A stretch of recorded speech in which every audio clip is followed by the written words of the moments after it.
많은 사람들은 이제 이집트에서 더 이상 특별히 발굴될 것이 없다고 생각할 수도 있겠지만, 지난 수십 년간보다 최근에 들어서 이집트 문명과 관련된 더 많은 놀라운 고고학적 발견이 이루어지고 있습니다. 작은 양말부터 새로운 스핑크스, 거대한 유적과 무덤은 고대 이집트인에 대해 더 많은 것을 이야기해주는 흥미로운 발견들입니다. 최근의 추가적인 발견으로 인해 그간 우리가 잘 몰랐던 문명의 수수께끼와 더 깊은 뉘앙스가 드러나기도 했습니다. 역사적 공백을 메우는 새로운 사실들과 예상치 못한 연결고리 및 새롭게 등장한 미스터리에 대한 흥미로운 단서를 엿볼 수도 있습니다. 오늘은 최근 이루어진 고대 이집트 문화의 수수께끼 같은 고고학적인 발견에 대해 알아보는 시간을 가져보겠습니다. 최근 고대 이집트 신전 유적을 발굴하던 고고학 탐사팀은 수천 년간 물속에 숨겨져 있던 사암 스핑크스 조각상을 발견했습니다.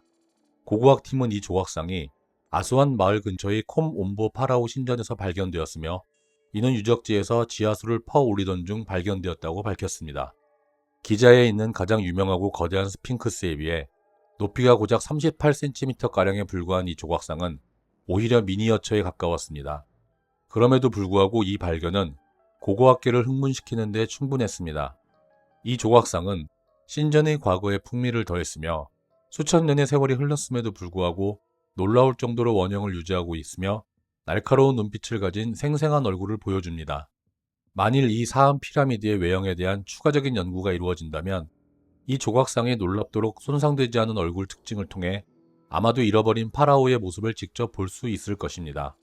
스핑크스가 모습을 드러내기 2달 전, 같은 건물에서 프톨레마이오스 5세 왕의 사암 부조 2점이 발견되었는데, 남쪽에서 발견된 부조는 악어 머리를 하고 있는 다산의 신 소백에게 헌정되었고, 북쪽에서 발견된 것은 호루스에게 헌정된 것으로 밝혀졌습니다. 이로써 이 소형 사암 스핑크스는 기원전 305년에서 330년에 이집트를 통치한 프톨레마이오스 왕조 시기에 만들어진 것으로 추정됩니다. 스핑크스의 목적과 의미는 아직 밝혀진 바가 없지만 분명 중요한 물건이었을 것입니다. 고대 이집트에서 스핑크스는 때로는 무덤의 수호신으로 사용되기도 했고, 실제 파라오의 얼굴을 묘사하기도 했습니다. 고고학자들은 이집트의 일부 통치자들이 사자머리를 한 태양의 여신 세크메트와의 긴밀한 관계를 상징하기 위해 자신의 모습을 스핑크스의 머리 모양으로 조각하기도 했기 때문에 이 사암 스핑크스가 프톨레마이오스 왕의 초상화일 가능성이 높다고 믿고 있습니다. 기원전 3100년경에 세워진 고대 이집트 도시 멤피스는 현대 카이로에서 남쪽으로 약 20km 떨어진 곳에 위치해 있습니다. 현재 미트라이나 마을로 불리는 이곳은 이집트 상왕국과 하왕국을 하나의 강력한 국가로 통일한 메네스 왕의 고향이었습니다. 2018년 미트라이나에서 일하던 고고학자들은 놀라운 유적의 발굴을 통해 멤피스 시대의 주거용 건물로 사용되었을 가능성이 높은 거대한 건물이 발견되었다는 내용을 언론에 보도했습니다. 발굴팀은 고대 이집트의 주거용 건물 외에도 블록에 붙어있는 또 다른 건물도 발견했습니다. 하지만 두 번째 건물은 일종의 부속 건물 형태였으며, 그곳에는 큰 로마식 목욕탕과 종교의식을 위한 공간이 포함되어 있었습니다. 2018년 고고학자들은 고대 이집트 사제들의 미라가 묻혀있는 2300년 된 지하 묘지를 발견했습니다. 나일강 서쪽의 고대 이집트 투나 엘 게벨 유적지에서 발견된 이 공동묘지는 수많은 매장 갱도가 있으며 발굴을 완전히 완료하는 데 약 5년이 걸릴 것으로 예상한다고 이집트 유물장관이 기자회견을 통해 밝혔습니다. 이 지하 묘지에서 다량의 도자기와 보석류, 그리고 행운의 부적과 1000개가 넘는 샤부티 인형 등이 발견되었습니다. 이 작은 샤부티 인형은 고대 이집트 무덤에서 자주 발견되었으며, 사후세계에서 고인의 임무를 수행하기 위해 함께 매장했던 것으로 알려져 있습니다. 이 묘지에는 인류에게 문자 기술을 가져다 준 것으로 알려진 달의 신 토트를 숭배하던 사제들의 석관이 최소 40개 이상 발견되었습니다. 그중 토트의 대제사장으로 추정되는 한 미라에는 그의 이름으로 예상되는 데후티 이르디 S라는 비문이 새겨져 있었으며, 이집트 하늘의 여신 누투 모양의 청동 목걸이로 장식되어 있었고, 수많은 파란색과 빨간색 구슬로 장식되어 있었습니다. 또한 고고학자들은 관 안에서 4개의 부적을 발견했는데, 그 중 하나에는 놀랍게도 새해 복 많이 받으세요라고 번역되는 이집트 상형 문자가 새겨져 있었다고 합니다. 다클레 오아시스 인근 묘지에는 지금으로부터 1500년에서 3000년 전에 매장된 고대 이집트인 1087명의 유해가 안치되어 있습니다. 최근 연구원들이 시신을 조사한 결과 6구의 유해에서 암이 발견되었으며 여기에는 백혈병에 걸린 어린이와 직장암에 걸린 남성, 암을 유발하는 일명 HPV라고 불리는 인유두종 바이러스에 감염되었을 가능성이 있는 다른 여러 구의 유해가 포함되었습니다. 현재에 있어 암은 새로운 질병은 아니며 HPV는 종종 젊은 성인에게 영향을 미치는 여러 형태의 암의 주요 원인으로 알려져 있습니다.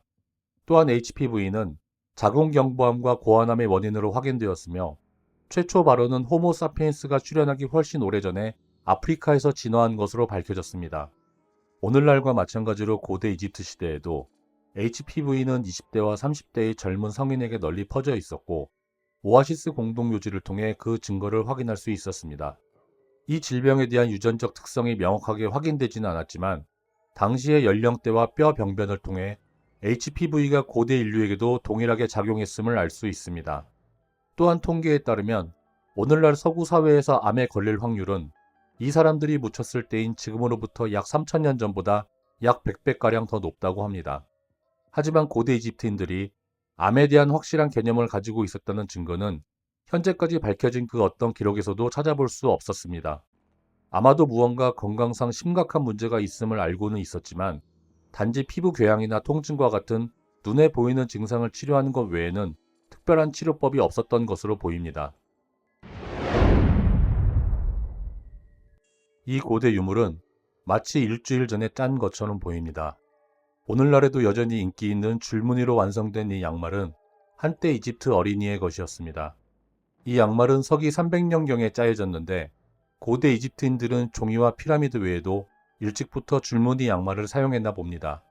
이 양말은 로마시대 황제 하드리아누스가 신성한 청년 안티노우스를 기념하기 위해 만든 마을인 안티노폴리스의 고대 쓰레기 더미에서 발견되었습니다. 하지만 대형 박물관에 있어 이 유물은 매우 귀중한 것이었습니다. 이 유물을 처음 발견했을 당시 전문가들은 양말을 만드는 데 사용된 염료와 직조 기술을 자세히 조사하고 싶었습니다.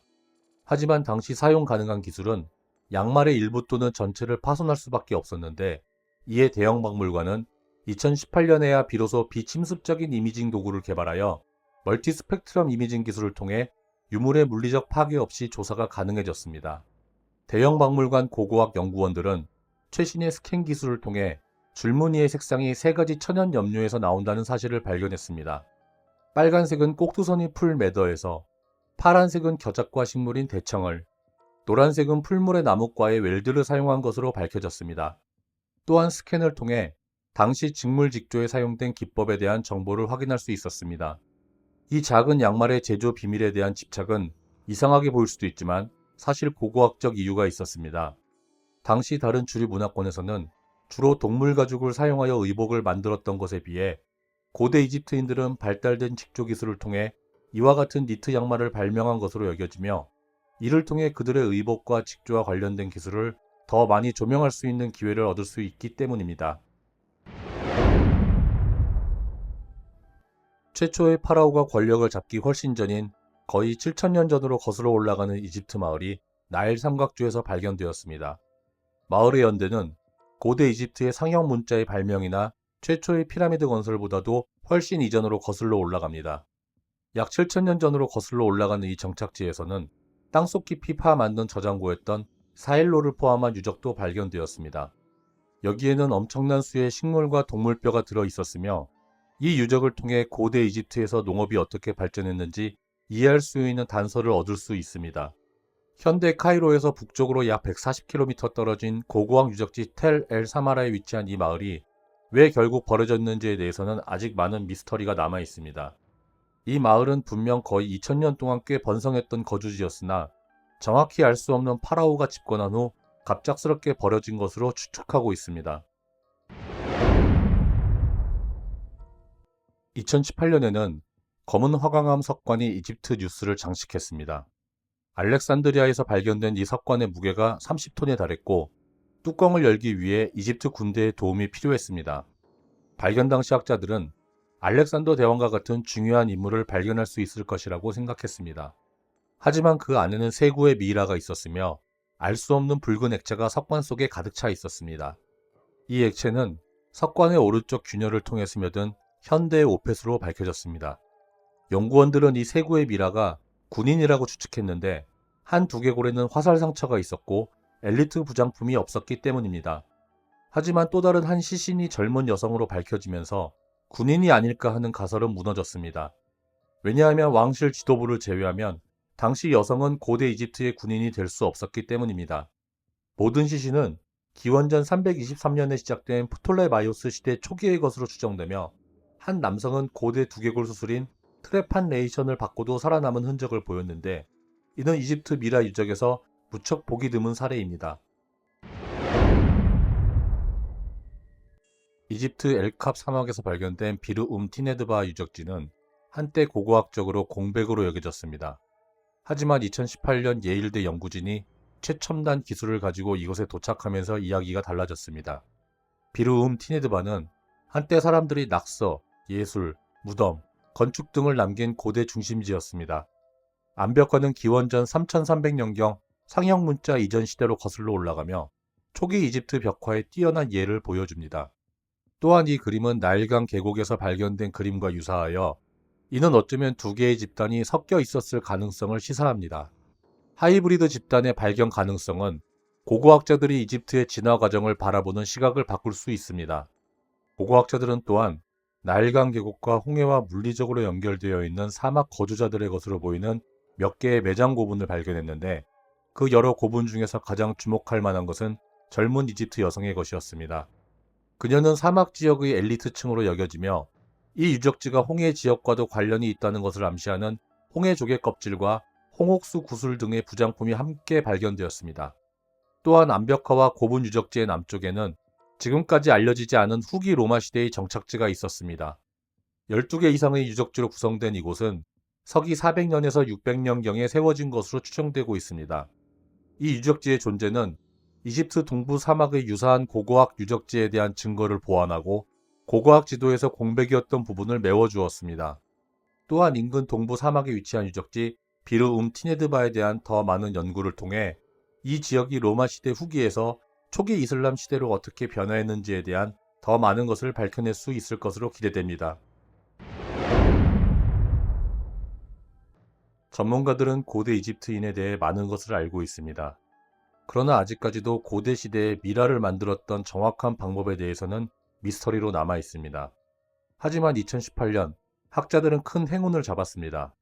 나일강 삼각주의 사카라 묘지에서 발굴을 통해 방부 처리 작업장이 발견된 것입니다.